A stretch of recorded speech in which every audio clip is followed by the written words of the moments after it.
Umeambia ukifika kwa mzee utaongea. Sasa mzee huyo mzee mwambie, mzee huyo. Mzee kuna nini? Mwambie sasa mzee. Mzee, what happened?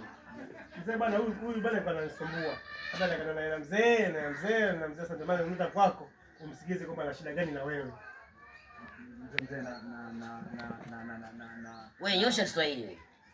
Nyosha na hiyo nataka kuimba au? Mzee Ngoja wewe kwani wewe unasemaje? Yaani mimi niliambia kitu chochote kaniambia tupeleke kwa mzee. Sasa ndio maana nimemleta hapa wewe msikilize. Unajua mimi upumbavu sipendi. Sawa?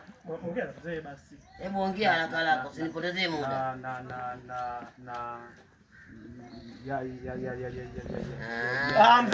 Mzee. Sasa zamani bwana, zamani mzee. Nitakufilimba ubongo. Una ndege. Nitakufilimba ulembe ubongo.